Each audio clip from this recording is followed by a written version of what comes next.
I gotta record this. So anyway, I am here with Ruben, and he is going to share me this testimony, and I want you guys to hear this. Go ahead. Okay, my name is Ruben Sosa Jr. I'm a truck driver. I'm 46 years old. I was born 1969, the summer of love, 1969, July the 30th. This story was told to me by first person, my friend Joe. When he was in his early 60s, mid 60s maybe. He had he had a major heart attack at his house. He basically passed out. He doesn't remember anything until he woke up in the ambulance. They woke him up in the ambulance. He had another major heart attack in the ambulance. He died. He passed out again. He doesn't remember anything until he got to the hospital. He woke him up again at the hospital. He had another major heart attack, and but basically his 3 times he had cardiac arrest basically, and on the third time he died, he said he felt a pulling sensation, and he got out of his body, and he was looking from the corner, from the wall and the roof or ceiling of the room, looking at the nurses and the doctors working him over, trying to resuscitate him, giving him the CPR, doing chest compressions, and the paddles, basically making his body jump all over the place when they were hitting the paddles. He said he's looking at them and he's hearing everything they're saying. Suddenly, he says he felt like the roof was not there anymore, and a tunnel was there, and he felt his body was being pulled as if or pushed by air, but there was really no air there, and it was basically something like a magnet was pulling him into that tunnel. The tunnel started going up and up well, he said at an angle, maybe not a 45, but maybe a little higher than a 45-degree angle. Started going into that tunnel. When he reached the end of the tunnel, which wasn't really that, he said it was long, but not miles and miles long. But he said when he reached there, his grandparents, his friends, cousins, parents were already there waiting for him. There was a light. What I remember a lot, that there was a light there, that if you would think of the sun's rays or the sun's strength as the strength of a candle, that light was the sun's strength as it is now. So basically, the sun is nothing compared to this light he was looking at. But it wouldn't hurt him to see it directly. I don't know what that is, if it's the grace of God that he was looking at, but he tells me that he was looking at that. Now, they told him, his friends, his buddies, his family members, basically told him, "It's not your time, Joe. You got to go back." So he said he felt the pulling sensation again, going back down into the tunnel, back into the room, and they're still working on him. The doctors and nurses are still working on him, and he feels the pushing sensation into his body now, not a pulling sensation when he first died, or that's what he calls it. And now he's inside his body looking out, and he tells that when he's able to talk after, I don't know, a couple of 2-3 days, he tells the doctors what they were doing to him right after he flatlined. He told me, "Oh, you were doing this and you were doing this." And he was remembering everything perfectly. You did this, you injected me with this, I saw you doing all this. The doctors were amazed, nurses were amazed at how he knew if he was flatlined. And this was going on at my daughter's kickball game in Brownsville, Texas. That's where I live. And he's telling me now. I said, "So what do you think about now, Joe?" And he says, "Well, if and also I'm sorry to mention, forgot to mention, he was hearing music so beautiful that he can't even describe how beautiful that music, that sound that he was hearing was. He cannot describe it. It's impossible to describe the beautiful music he was hearing." And everybody was happy. Everybody was, there was no pain. There was no suffering. There was nothing. It was just, everything was joy. Everything was happiness and joy. A sense of calm when he got there. And then I asked him, "So what do you think now, Joe?" And he says, flat out, he says, "Ruben, if where I went, I'm going, I can't wait to get there. if where I went is where I'm gonna spend eternity, I'm ready right now. I can go 2 minutes ago. If I die now, I'll be happy.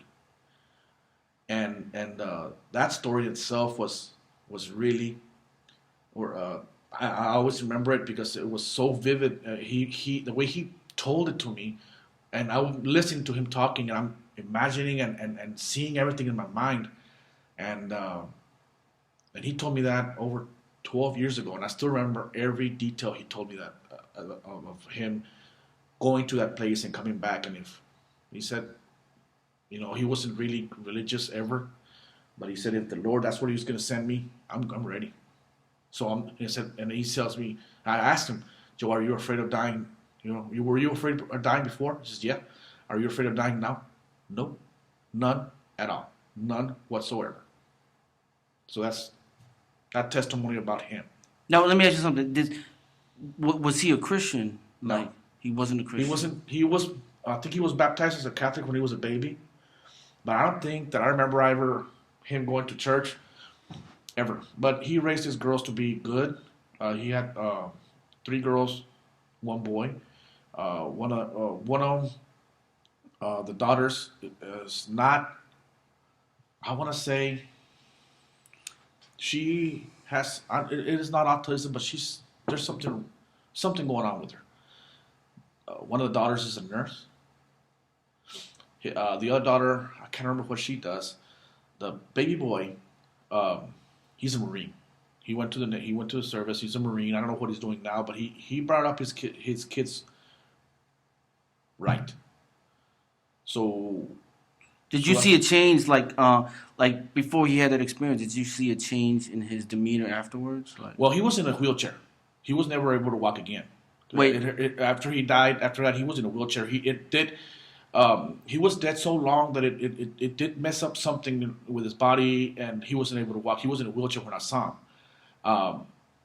But his face was different. But his face was always of worry. After that happening, his face was relaxed. I don't know how to explain that to you. But if you're in a sunny day and you're looking up, your face is gonna like scrange a little bit, right? Yeah. But now you're in a really dim lit room. Now your face is gonna relax because the sun is not hurting your eyes anymore, so your face is gonna relax completely. Yeah. Basically, that's what his face looked like during the day. Relaxed completely, no worries at all, thinking that that's where I'm going. He knew where he was. If that's where he was going, he said he was ready. And his face was so relaxed. He looked so. I told him flat out. I said, "You know what, Joe? Look, your face is so relaxed." He says, "Yeah. What worry do I have? If that's where I'm going, why do I worry?" Last time I ever talked to him, he died about a year and a half again later. And I said, "Joe, well, I guess you're where you wanted to go, where you wanted to be." What do you think he meant when he says you said he saw his family members? His dad, he saw. I think he said his dad, mom, grandparents, friends, cousins that had gone before him. Did he explain like how was the interaction with him? Like, did he communicate with him? Yeah. Or Yes, they told him.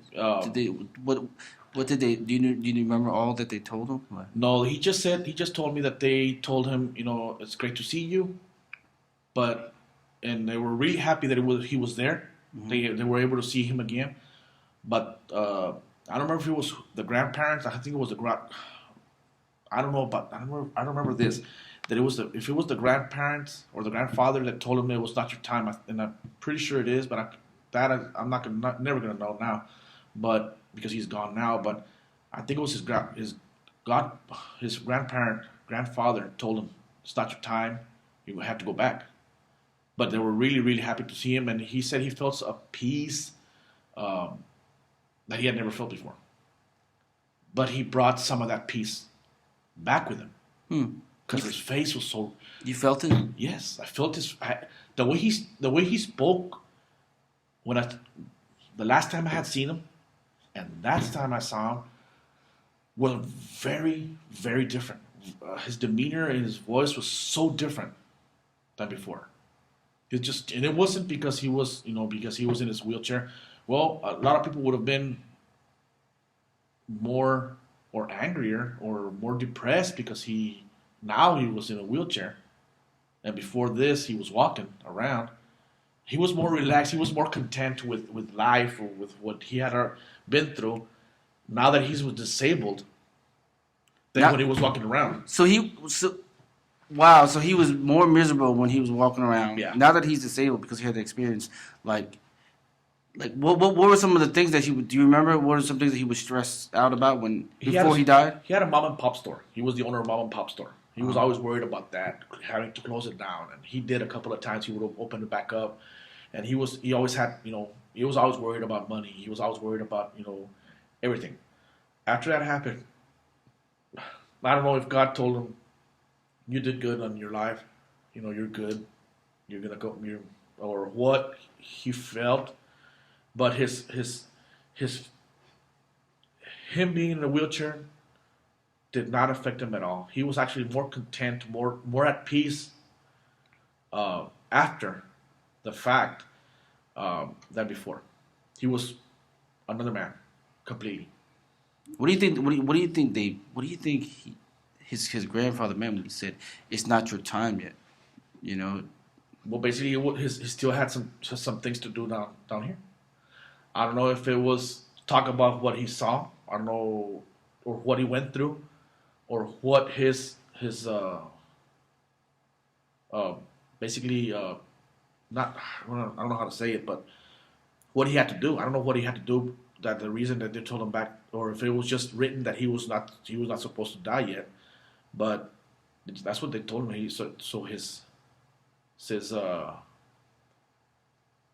just like. That's why I think they're saying, if it's my time to go, it's my time to go. Like everybody. I've heard that saying before. Like there's one lady that I was talking to. She's like an engineer, and she had that experience where her son actually died, and she saw her son. No, her son when he died, flatline, he came back to life, and her son said the exact same thing. He's like, I was floating up, and he said, "Mom, I saw you yelling at the doctors. What are you doing to my son?" And because he flatlined, and then when he came back to life, he kept telling his mom, "I'm Jesus, I'm Jesus." So, I'm pretty sure he must have had an encounter with Jesus. But the interesting thing too is that I think his mom even knew. His mom was like, I knew that my son, something changed. He's a different person. He says, I knew that my son was gonna die soon. And then 6 months later, He did. he died. Yes. He had a heart. He had like a heart murmur. Had a heart problem.